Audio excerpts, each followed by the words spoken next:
ચાલો આજે વાત કરીએ ભારતના જંગલોની. એમને આપણા ગ્રહના ફેફસા કહેવાય છે, પણ એ એક જટિલ સિસ્ટમનો ભાગ છે અને આજે ખરેખર એક મોટા ખતરાનો સામનો કરી રહ્યા છે. તો ચાલો ઊંડાણમાં ઉતરીને સમજીએ કે એમને કેવી રીતે વહેંચવામાં આવ્યા છે અને એમના અસ્તિત્વ સામે કેવો સંઘર્ષ ચાલી રહ્યો છે. તો આપણે શું જોવાના છે? સૌથી પહેલાં તો જંગલોને કઈ રીતે અલગ અલગ કેટેગરીમાં વહેંચાય છે એ જોઈશું. પછી સરકાર અને માલિકીના હિસાબે એના કેવા પ્રકારો પડે છે એ સમજીશું. અને પછી સૌથી ગંભીર મુદ્દો નિર્વણીકરણ એટલે કે જંગલોનો નાશ, એના પર વાત કરીશું અને જોઈશું કે એની કેવી ભયંકર અસરો થાય છે. તો સવાલ એ છે કે ભારતના આટલા વિશાળ જંગલોનું સંચાલન આખિર થાય છે કેવી રીતે? વેલ, આ બધી વાત શરૂ થાય છે એમના વર્ગીકરણથી, એટલે કે એમને અલગ અલગ ગ્રુપમાં વહેંચવાથી. મુખ્યત્વે બે આધારે એમને વર્ગીકૃત કરાય છે, એક તો વહીવટ અને બીજું માલિકી. અને આ જ વર્ગીકરણ એમના મેનેજમેન્ટ અને સુરક્ષા માટે બહુ જ જરૂરી છે. જુઓ, ભારતના જંગલો એટલે ખાલી ઝાડ-પાનનો ઢગલો નહીં. ના, એ તો એક જીવતો જાગતો વારસો છે. આપણા પર્યાવરણનું બેલેન્સ ટકાવી રાખવા માટે એના વગર ચાલે જ નહીં. એટલે જ એમને બરાબર સાચવવા માટે એમને વહીવટ અને માલિકીના આધારે અલગ અલગ ભાગમાં વહેંચવામાં આવ્યા છે. ચાલો હવે એને જરા ડિટેલમાં સમજીએ. તો ચાલો સૌથી પહેલાં એડમિનિસ્ટ્રેશનના પોઈન્ટ ઓફ વ્યૂથી જોઈએ. મતલબ કે સરકાર આ જંગલોનું મેનેજમેન્ટ અને રક્ષણ કરે છે કેવી રીતે. આ જ આધાર પર જંગલોને 3 મેઇન કેટેગરીમાં વહેંચી દેવાયા છે. તો એડમિનિસ્ટ્રેશનના હિસાબે આ 3 કેટેગરી છે: અનામત, સંરક્ષિત અને અવર્ગીકૃત. હવે આ દરેક કેટેગરીમાં છે ને સંરક્ષણ અને માણસોની જે અવરજવર કે પ્રવૃત્તિઓ હોય છે એની વચ્ચે એક અલગ જ પ્રકારનું બેલેન્સ જોવા મળે છે. સૌથી પહેલાં આવે છે અનામત, એટલે કે રિઝર્વ્ડ ફોરેસ્ટ. આ એવા જંગલો છે જ્યાં નિયમો એકદમ કડક હોય છે. અહીં બધો જ કંટ્રોલ સીધો સરકારના હાથમાં હોય છે. લાકડા કાપવા, પશુઓ ચરાવવા એવી કોઈ પણ પ્રવૃત્તિ પર સખત પ્રતિબંધ હોય છે. એટલે જ તો આ વિસ્તારો આપણી બાયોડાયવર્સિટી માટે સૌથી કિંમતી ગણાય છે. પછી આવે છે સંરક્ષિત, એટલે કે પ્રોટેક્ટેડ ફોરેસ્ટ. આ એક રીતે વચ્ચેનો રસ્તો છે.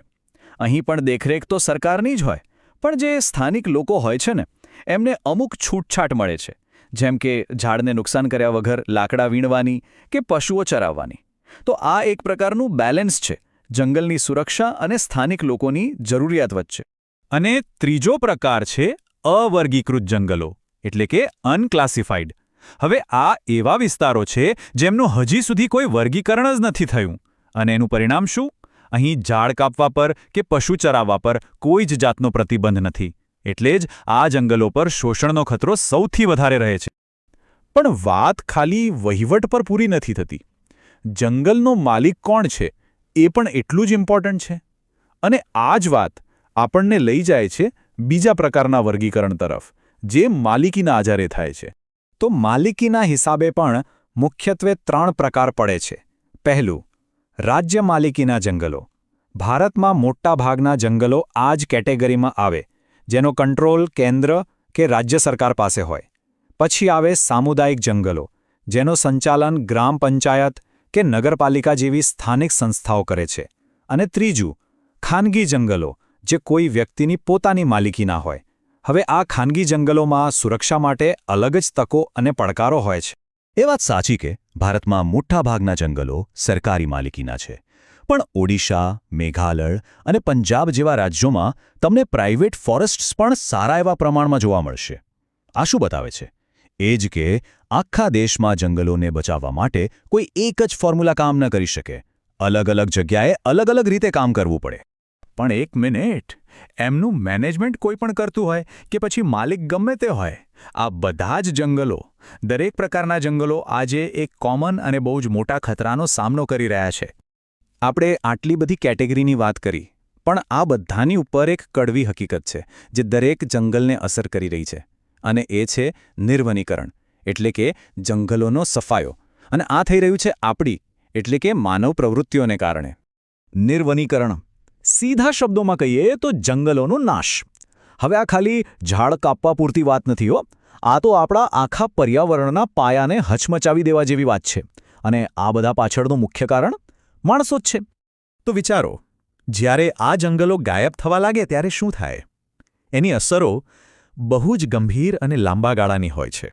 નિર્વનીકરણની જે અસરો છે ને એ બિલકુલ ડોમિનો ઇફેક્ટ જેવી છે. મતલબ એક પત્તું પડે એટલે પાછળ બધા પડે. એક સમસ્યામાંથી બીજી સમસ્યા ઊભી થાય છે અને છેવટે આખું ઇકોસિસ્ટમ ખોરવાઈ જાય છે. જરા આ અસરોની ગંભીરતાને સમજીએ. વાતાવરણમાં કાર્બન ડાયોક્સાઇડ વધે એટલે ગ્રીનહાઉસ ઇફેક્ટ વધે અને ગરમી વધે. જંગલો ન હોય તો જમીનનું ધોવાણ થાય, જેનાથી ખેતીલાયક જમીન ઘટે અને પૂરનો ખતરો વધે. જંગલી પ્રાણીઓના ઘર છીનવાઈ જાય, એમની પાસે રહેવા કે ખાવા પીવાની કોઈ જગ્યા ન બચે.